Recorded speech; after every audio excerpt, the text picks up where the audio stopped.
Welcome to District Command Central, your go-to source for the latest news and updates on the Washington Commanders. Don't forget to hit that subscribe button and ring the bell so you never miss a play.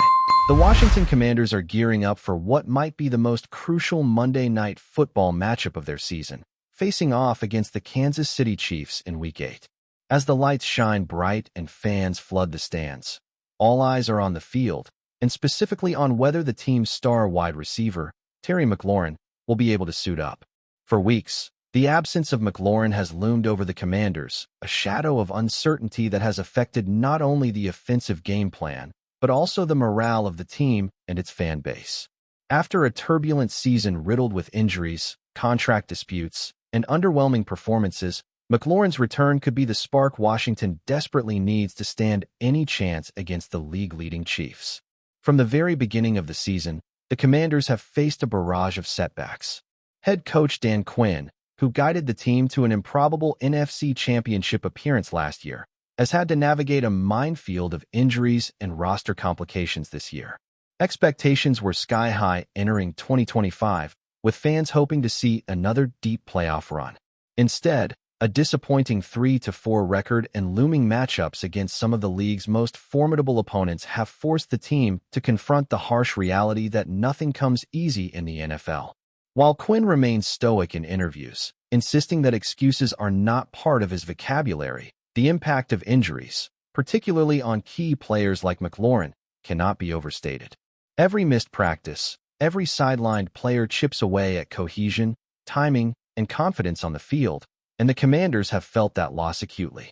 The saga of Terry McLaurin's absence began long before Week 3. What started as a contract dispute with general manager Adam Peters spiraled into an extended period of uncertainty for the star wide receiver.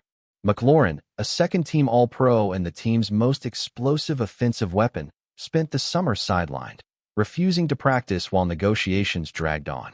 The delay in reaching an agreement created a cloud of doubt over the team's preparations for the season. When McLaurin finally signed his contract, fans and analysts alike breathed a sigh of relief, believing the hardest part was behind him. Yet, football rarely allows for clean breaks or perfect timing. Just as McLaurin was poised to re-establish himself as one of the league's elite receivers, a quad and hip injury in Week 3 against the Las Vegas Raiders forced him back into the shadows, extending the period of uncertainty and frustration for both fans and teammates. Despite the injury, the Commanders made the strategic decision not to place McLaurin on injured reserve. While this choice left the door open for a mid-season return, it also meant that the team had to adapt to his absence on a week-to-week basis. Dan Quinn, ever the optimist in media briefings, repeatedly offered hope that McLaurin would return soon, but week after week, the team's offensive schemes had to adjust without their star wideout. Marcus Mariota, the veteran quarterback stepping into the starting role, has shown flashes of connection with other targets, but the chemistry between Mariota and McLaurin is on another level. It is not simply a matter of filling a gap. McLaurin's presence changes defensive schemes, opens up the field for other receivers, and creates opportunities that no other player on the roster can replicate. As the Commanders prepare to face the Chiefs, the news surrounding McLaurin could not be more significant. After several weeks of gradual reintegration, McLaurin has participated in 3 consecutive full practices, a milestone that signals the team's confidence in his readiness. Unlike past weeks where optimism was met with disappointment, this time it appears that McLaurin is genuinely prepared to take the field. The Commanders, a team that has struggled with consistency and injuries, will now have their 2-time Pro Bowler active alongside Deebo Samuel Sr., another offensive weapon whose presence demands attention from opposing defenses. The psychological boost for the team cannot be underestimated. Players respond to the presence of their stars, and fans respond to hope, and McLaurin's return represents both in spades. However, it is important to temper expectations. McLaurin has missed significant time, and the physical toll of recovering from a quad and hip injury cannot be ignored. Timing routes, sprint bursts, and full-game endurance all take time to regain. Offensive coordinator Cliff Kingsbury faces the delicate task of integrating McLaurin into the game plan without overloading him.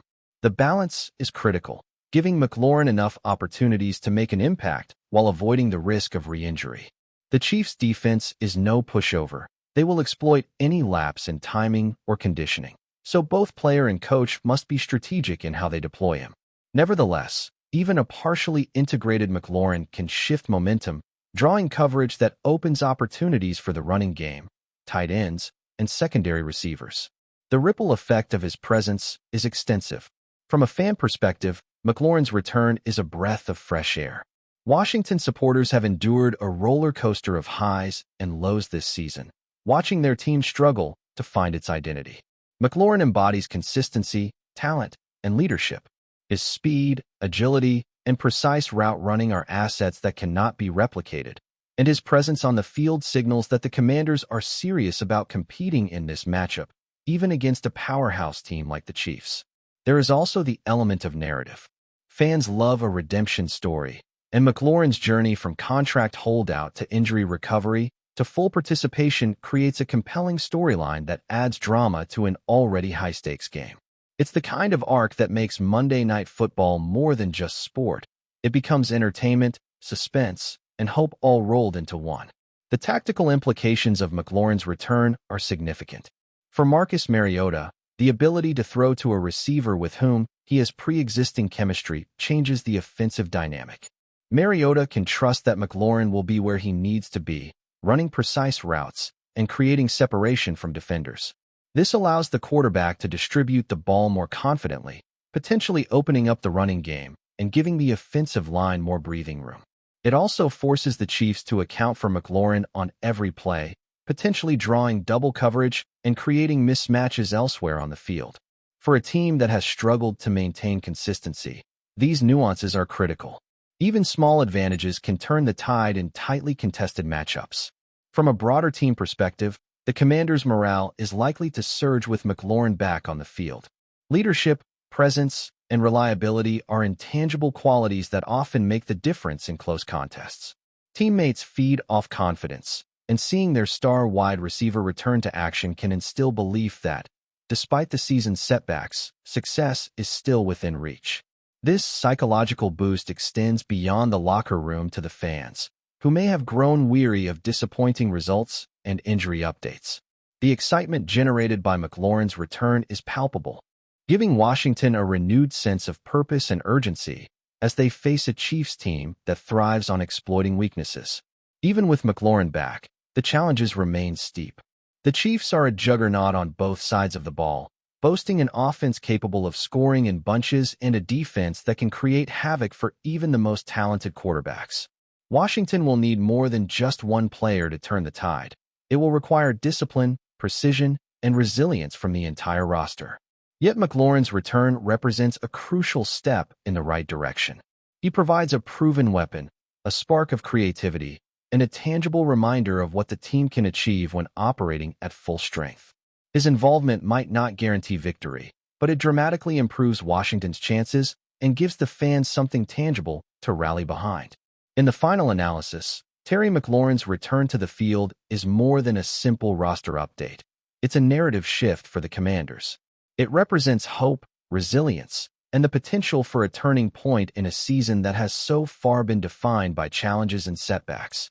As the team faces the Chiefs on Monday Night Football, all eyes will be on the star wide receiver to see whether he can rediscover his rhythm and make an immediate impact. While it may take time for McLaurin to hit peak form, his presence alone changes the landscape for Washington, creating opportunities, boosting morale, and reminding everyone why he is one of the league's elite talents. For the fans, the team, and the broader NFL community, McLaurin's return is a story worth watching, a reminder that in football, comebacks are possible, and heroes can re-emerge when least expected. Washington may be the underdog, but with Terry McLaurin back in action, they are no longer without their secret weapon, a dynamic, game-changing presence ready to light up the field, one route at a time, and remind everyone that even a season of setbacks can still have moments of brilliance. If you're enjoying the coverage, make sure to smash that like button and drop a comment with your thoughts on the Commanders' latest moves. We want to hear from you. Shockwaves are rippling through the NFL world, and it's one of those moments that has fans buzzing, analysts questioning everything, and social media exploding with speculation. 8 days after the Washington Commanders suffered that gut-wrenching defeat at the hands of the Dallas Cowboys, team owner Josh Harris has finally broken his silence, revealing the exact words he directed to head coach Dan Quinn in what can only be described as a pivotal, behind-the-scenes conversation that could shape the trajectory of this franchise. And make no mistake, the details are causing as much stir off the field as that loss did on it. The game against the Cowboys wasn't just another fixture in the regular season. It was a clash that had been circled on calendars for months. Washington fans were hopeful, brimming with anticipation, believing that their team could finally assert dominance over a divisional rival that has historically been a thorn in their side. But the outcome was far from what anyone expected. The Commanders fell short in a game that exposed glaring weaknesses, both strategic and emotional. Turnovers, missed assignments, and a lack of decisiveness at critical moments left fans frustrated, while analysts tore into every aspect of the team's preparation and in-game adjustments. For many, it wasn't just a loss. It was a glaring spotlight on systemic issues that needed addressing immediately. Enter Josh Harris. Known for his business acumen and relatively low-profile approach to sports ownership, Harris isn't typically the type to inject himself publicly into the week-to-week turbulence of his team's performance. Yet, this time, the frustration was palpable, the pressure unavoidable. According to multiple sources close to the situation, Harris didn't mince words when he met with Dan Quinn. While the exact tone of the conversation remains confidential, the essence of Harris's message has leaked, and it's nothing short of a clarion call for leadership and accountability within the organization. The sense across the league is that Harris is no longer content with passive management or tepid results. He wants a Commanders team that not only competes, but commands respect on every snap, every drive, every game. From what insiders are saying, Harris's words to Quinn were direct, pointed, and inescapable. He reportedly emphasized the need for more leadership on and off the field, highlighting that the team's current trajectory is unsustainable. The Commanders have talent, no one disputes that, but talent alone isn't enough. Harris apparently stressed that the franchise requires a culture shift, one in which players embrace responsibility, coaches demonstrate decisiveness, and the locker room reflects a unity and resilience that have been inconsistent at best in recent seasons. There's a palpable sense that Harris isn't just calling for tactical changes. He's demanding an emotional and psychological evolution for the team. He wants players to step up, to own the highs and lows, and to be fearless in moments when others falter.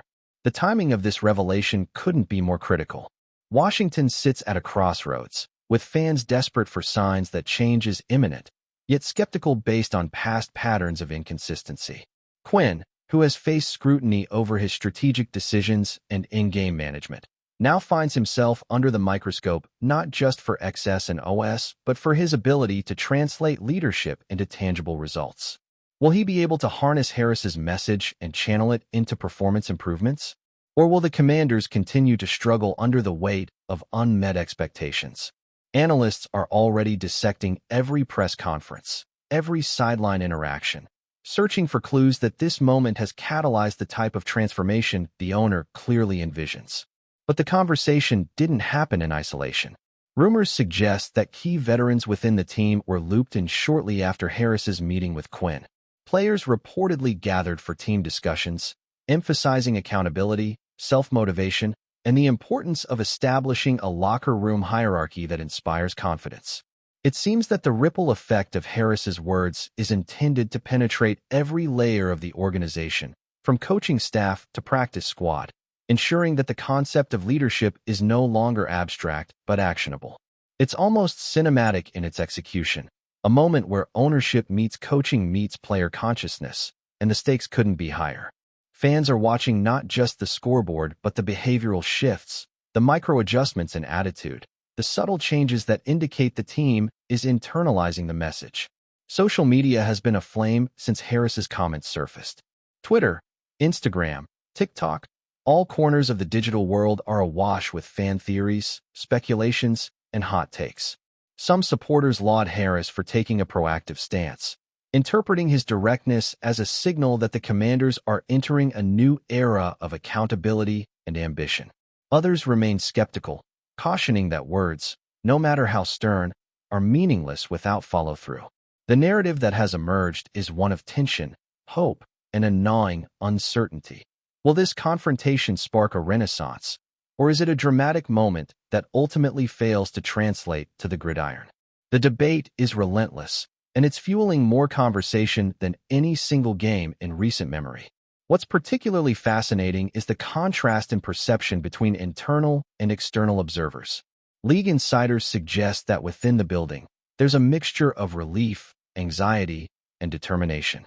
Players who have been underperforming reportedly feel the weight of responsibility more acutely than ever, while those already performing at a high level are reportedly energized, seeing this as a green light to push harder and assume even more responsibility. Quinn, for his part, faces a delicate balancing act. He must integrate Harris's message without undermining his authority, motivate a locker room that has known moments of division, and strategically adjust in ways that can turn words into wins.